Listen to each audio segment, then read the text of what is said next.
So we are back with a tier list all about the tourists. It sounds funny, doesn't it? Of course, we're just going to be going through how good every single tourist is in Wild. This is based on speculation. This is based on decks I've seen. This is based on how other people are performing around the community. This is based on how I'm performing, things like that. So, of course, let's get into it. Let's start, of course, with Ranger Gilly. This is the worst one by far. No question, Ranger Gilly is the worst tourist. 6 mana, 4/6, Hunter Legendary, Warrior Tourist. At the end of your turn, get a 2/3 Crocolisk, Death Rattle, give all minions in your hand +2/+3. So Ranger Gilly is strictly worse than a 4 mana Paladin weapon for 6 mana, and a Death Rattle, and a Legendary. Cool. Ranger Gilly is the worst of all of these cards as an individual card. That's not a question at all. By far, it is the worst card. Then it's one of, if not the worst, because you don't want anything from Warrior at all. All you can eat is literally the only good card that you can get from Warrior. Concierge and Cup of Muscle isn't actually that good. Yeah, it's funny. Yeah, it can do some goofy stuff, and I even made a video about it, but it's not good at all. And then, like I said, it's just all you can eat. Every single other card that Warrior got in Perils of Paradise, completely worthless for Hunter in every possible way. The big air quote stuff is unplayable garbage, literally does nothing. The hand buff stuff, guess what? You have better stuff just in Hunter, and you don't have to run a useless legendary to get it. It's just not good at all. Then we have Raylla Sand Sculptor. This card is kinda not that great. A lot of people were experimenting with this in theory crafting. It's doing like okay in standard if I am understanding correctly, but in Wild, I thought this would be good in Quest Mage. And you could maybe make the argument that it is fine in Quest Mage. The issue is Quest Mage is just not good at all anymore. It's completely just worse than the new, I don't even know what to call it. I call it Cringe Mage personally, but the new go with the flow Chalice Mage, just that deck in general, just you don't need to run the quest and you just win anyway. Because of Go with the Flow and Chalice, Heat Wave, stuff like that, you can copy the spell damage on your apprentices with copying the apprentices, so you can get a lot of spell damage that way. Raylla just doesn't matter. It's like a fine card individually. It's just not great. There's kind of just no reason to play Raylla at all. You don't care about the Paladin spells enough for it to make any kind of difference. Raylla's just not great. 4 mana, 2/5, Paladin Tourist. After you cast a spell, summon a random 2-cost minion and give it Divine Shield. Sorry, I didn't read it off, my bad. Then you have Sunsapper Lynessa. I put this in about a mid, personally. 5 mana, 2/6, Rogue Taurus. Your spells that cost 2 or less cast twice. I have seen a lot of Lynessa OTK lists running around. Even on ladder, I've seen it a few times as I'm climbing. Still not legend yet, but I'm literally recording this on day 3 at noon, so that's why I'm D3 right now. Anyway, it's pretty decent, that deck. You're running a lot of really powerful Paladin cards. Lynessa wants to be running Rogue cards, is the thing. Rogue cards are very good. Knick-Knack Shack, it's hard to say, is a good card. It's genuinely a very good card. I think that Knick-Knack Shack is good enough for Wild Rogue decks, so for it to be good enough for a Wild Paladin deck, hell yeah.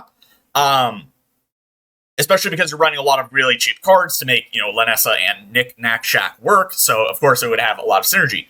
Then you, of course, are using O Manager with Lynessa Sunsapper, or Sunsapper Lynessa, and it's just really good there. And then you obviously have the OTK of Lynessa, O Manager, basically any spell, and then Holy Glow Sticks. Just really good. Then we have Buttons. Buttons is not good. 5 mana, 5/5, Undead, Shaman Taurus, Battlecry, draw a spell school, or draw a spell of each spell school. The reason that spell schools are good in Shaman is because of Demon Hunter cards. Getting Skirting Death in Shaman and Sigil of Skydiving, which are two, spell schools that Shaman doesn't have, is really good. So here's the thing about Death Knight. Death Knight has Frost spells, and Death Knight has Shadow spells. That is it. Death Knight only has those 2 spell schools. Shaman has a Frost spell which is pretty good. Frosty Decor is pretty good. A nature spell, which is unplayable. And a fire spell, which is not a good card. Molten Magma is just not good. I've experimented with it a lot. Actually, I've been playing a lot of Spell Shaman on my climb just because it's really good aggro. And it's probably one of the worst cards in the entire deck, Molten Magma. So, in Death Knight, it's not good. I have not seen a single person playing Spell School Death Knight at all, on ladder at all. I've seen people play Raylla. I saw a Raylla deck. I have not seen a single Spell School Death Knight. I haven't played it yet. No one's talking about it. It's not going to be good, even if it's sleeper, it's not a sleeper thing, and no one's playing it for a reason. It's really, really bad. I don't know what you would do to make it better. I think you obviously need to give more spell schools to Death Knight. You need to make, Molten Magma maybe not suck ass. You need to make buttons cheaper. Why is it a 5-mana 5/5? Should probably be 4 mana. So many things. And then, you don't care about the Shaman cards, at all. The spell school stuff is bad. Cabaret Headliner is good. Whatever the 5-mana 5/5 legendary is, okay at best. And then the rest of the spell school stuff is not good anyway. The Razzle, Dazzle, Naga, whatever it's called, is not very good. Buttons just got the short end of the stick. The Shaman cards aren't very strong. So, this expansion. Shaman got, pretty weak cards this expansion overall, so it's, really tough for buttons. It's the same thing that happened to Gilly, right? Warrior didn't really get anything that either synergizes or is that great. So, yeah. Then we have Chillin Voljin. I have seen people run this in Reno Priest. It's alright. It's just kind of a decent enough 3-mana 3/3 body. You can use it to swap giant stats onto your minions, which is actually very useful. It helps you kill giants pretty efficiently. You can get Parrot Sanctuary from Hunter, which is a really strong card. You can get Bird Watching, which helps, for some card draw. It's just overall a pretty decent card. I say mid, not in a negative kind of way, just it's an okay card. That's where these cards are. Mid, okay, whatever is what I want to call it. I don't want to spend too much time talking about Chillin Voljin because it's just on its own, as a standalone minion, it's probably the second or third best of these cards. It's just pretty good. There's nothing more to say about it. It's just a pretty good card. It's genuinely fine. And then you're not really taking that much from Hunter anyway. You're taking 2 cards and they're singles. So it's not really that much to talk about. It's just okay. Then we have Carefree Cookie. This is the best one. So much so that nothing else even goes in the same tier of best. Carefree Cookie is, of course, a 3-mana 2/2 Murloc, Demon Hunter Tourist. After a friendly minion dies, summon a random minion that costs 1 more. So, Demon Hunter got an incredible set. You run, almost every single card Demon Hunter got from its set. You run Paraglide, you run Sigil of Skydiving, you run Skirting Death, you run Patches the Pilot, you run Adrenaline Fiend. You run so many cards that you are almost half of the cards that Demon Hunter got in Perils of Paradise. That alone makes Cookie the best card. Because it's the only one where you're running that many cards from the new set, from the other class, right? Except, Cookie is also the best standalone minion. Because if you play it with Sigil of Skydiving and you trade your minions off, you get 2-drops. If you hit a taunt minion from that 2-drop, you'll just keep Cookie alive forever, and you can just insta-win into aggro. Cookie also instantly wins into Pirate Rogue bots. What happens is when bots are made, they're pre-programmed onto what to kill, what to prioritize, things like that. This is a known thing if you played a lot of games in even Shaman bots or Pirate Rogue bots, things like that, right? Cookie is not currently in the Pirate Rogue bots programming as a priority kill target. So they will never kill it. They will never trade into it. They won't smack their face into it, anything like that. Which means Cookie lives on the board and is 3 into Pirate Rogue bots. If a opponent kills it, it's either been patched by the time you're watching this, which is unlikely because I'm going to upload this on the 4th and it's the 3rd right now. And this is something that was only discovered yesterday by me. No, I haven't seen a single person talking about it. No one ever talks about bot AI for some reason. Or it's a human. Humans will kill Cookie, so don't just instantly assume every Pirate Rogue is a bot because it's a very popular deck because it's good, and all things considered, it's pretty fun. I mean, I'm not a big fan of it, but a lot of people are yeah, it's one of their favorite aggro decks. But Cookie's just so goddamn broken. It acts as a third Hosen Roughhouser. I already explained that you get all of the good Demon Hunter cards. Pirate Demon Hunter is really good. Pirate Shaman is really good.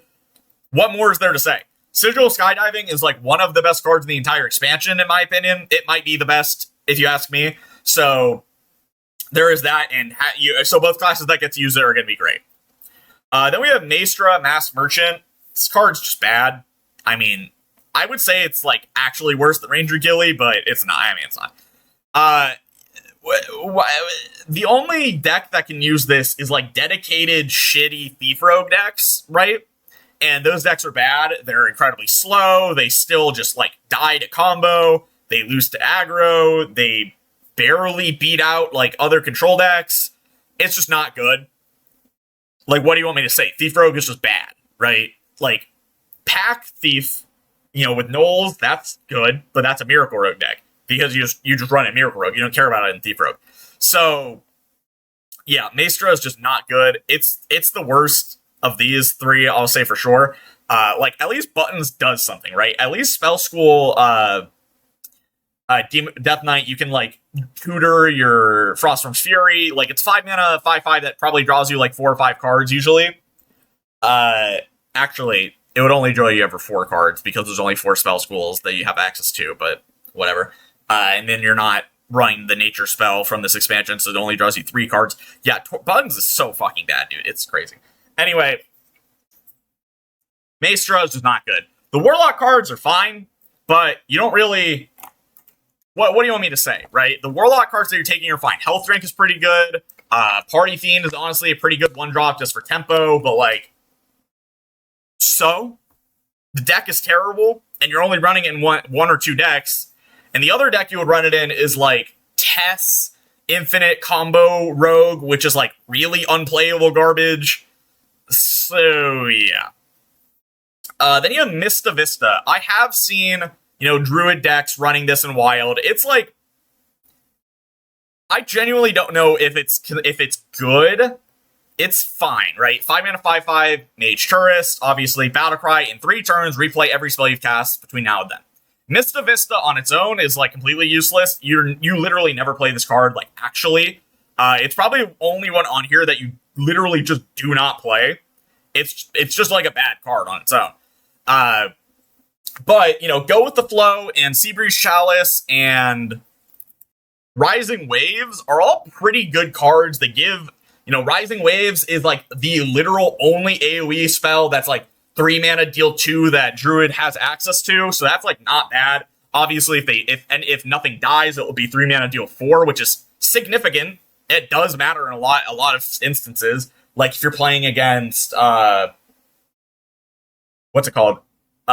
Shadow Priest. Sometimes their minions will have 3 health across the board because of Ship's Trojan, and that does matter. It is a significant like text boon to that card that it does matter. And then, of course, the whole thing is you play spell damage, you play Concierge, you do all this junk with, like, Go with the Flow and Seabreeze Chalice. Some people are running Invitation Courier. You're welcome. But, yeah, it's just pretty good. It's just pretty good. I don't know what else to say. It's not, like, the best deck ever. It's not as good. It loses to a lot of pirate decks. It's just not, like, that significantly better than everything else, so I can't really put it in, like, the cookie tier. But there is that. Then we have Aranna Thrillseeker. I think that it is not fair to compare Aranna to Cookie. I think that Questline Demon Hunter is strong. I think it's a good deck. I don't think that it's because of Aranna specifically. Does Aranna help? Yes. Does Aranna make the deck better? Yes. But it's not an entire deck that only functions because of the card that you're playing, like Cookie. Aranna is really strong, when you are able to, deal a lot of damage to your opponent through the quest, all that. But Questline Demon Hunter doesn't need Aranna in probably like 60 to 70% of games. You don't actually need Aranna.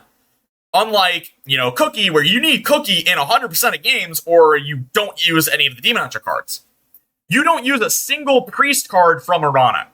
There is not a single Priest card you should be using in Aranna for Questline Demon Hunter. But you might be saying, what about aggro, Pirate Demon Hunter? I think that running Aranna is objectively wrong in Pirate Demon Hunter. I think that there are better cards to be running.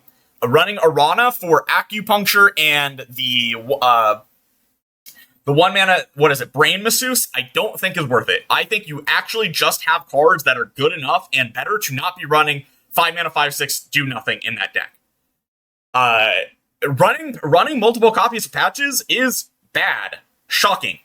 Aranna makes your Magnifying Glaive worse. It makes just, if you draw Aranna, you're just really upset. It's not useful at all in any way, shape, or form to just tempo. It's just a 5 mana, 5/6 that, like, maybe you could trade your face into a minion. Maybe. It's not great. I don't think that it's better than just full on, pure pirates in Demon Hunter, abusing Magnifying Glaive, running as low of a curve as you can. I think that is just better. So I don't think Aranna fits better in that deck, personally. I will, it's still a good card overall. So, I'm not saying it's a bad card. I just don't think that it's as on the same level as Carefree Cookie. Then we have Summoner Darkmarrow. I don't know where to put this as a card, because Summoner Darkmarrow is probably the third or fourth. Well, what would it be? It would be 1, 2, and then 3, I guess, yeah. As an individual minion, you just play. I think that Summoner Darkmarrow is probably third or fourth, depending on, Chillin Voljin, right? So I'm going to put it in mid. The reason is you can play Egg, aggro, Zoo, Warlock with Summoner Darkmarrow.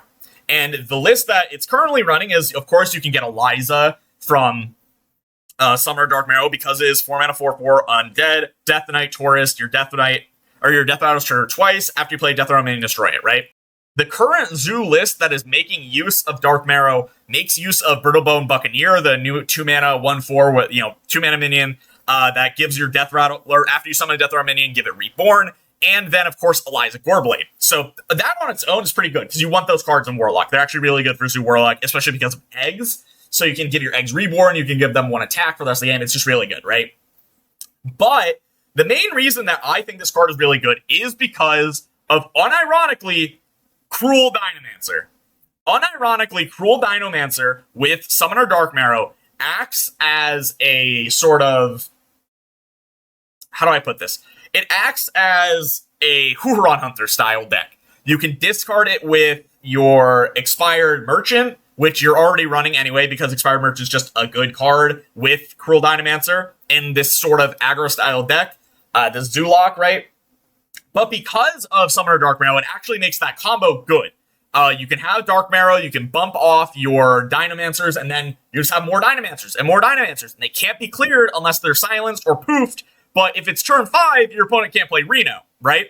So your opponent just has this board of 3, 4, maybe even 5 or 6 5/5s that they can't get rid of for 5 whole turns. 6 whole turns, I guess. Something like that. Or, sorry, 4 or 5 whole turns, right? That is literally nothing to scoff at. Because if they try and destroy them, they will just be resummoned. And then, of course, if they don't kill Darkmarrow, they'll summon more. And that's, actually significant. That actually matters in a lot of matchups. I played the deck. I probably have 15, 20 games on that deck last month before, ladder reset just for fun. And it was really, really strong. It's not the best deck ever, don't get me wrong, but I think Darkmarrow in that deck is stronger than things like Lynessa and Voljin for their decks. And then you have Ham the Hungry. I think that Taunt Warrior, Ramp Warrior, all this shit is kind of mid. Yes, you can get, Unkiliax on turn 3, and that sucks, right? I guess that's fair to put it in good. The Unkiliax deck is fine. It loses to every single combo deck under the sun, obviously. It's really good into aggro, which is, good, because aggro is really strong right now. But it's just incredibly high roll dependent. It doesn't actually beat aggro very consistently. Maybe the lists that I'm running into aren't that good. Like I said, I'm still only on D3 right now. Not in Legend just yet, even though it is early month. So there's that. Maybe the list hasn't been refined, things like that. But it's just not that great. I'm going to be honest with you. Of course, the main draw of Ham is, it's the Druid Taurus. 6 mana, 3/3, Druid Taurus, taunt at the end of your turn, eat a minion in the enemy's deck to gain +2/+2. It has built-in disruption, which is very useful. Ham is not the worst body on its own. It's just pretty good. It's going to be a 6 mana 5/5 taunt that, destroy a minion. That's not bad. genuinely. It makes it like, it helps you in like Shutterwalk Shaman matchups or like Reno Priest matchups. It's just not terrible. It's fine. But the main key, of course, is you get New Horizons, Hydration Station, Tortolan Traveler. You can run Trail Mix, which is pretty good. I say you probably run Trail Mix for the chemical spills, like on Killiax turns, and then you can have Sleep Under the Stars if you really want that card. So overall, it's pretty good. I just think that, like, it's not that great of a deck overall. It's like a fine deck, right? It's not terrible, but it's not amazing. So I just don't think it's as good as the other options, and that's just not better than Cookie. Cookie is the best one by far. But yeah, that's going to be it for me. If you guys enjoyed, make sure to like, comment, and subscribe. Tell me things down below. Do you think that I rated any of these incorrectly? Do you think I'm right about any of them? I know I'm right about Cookie. That one, I don't care what you think. Cookie is the best one, just objectively. So yeah, that's going to be it for me, and I'll see you guys next time. Peace. Shadows are rising again! Darker than they've ever been.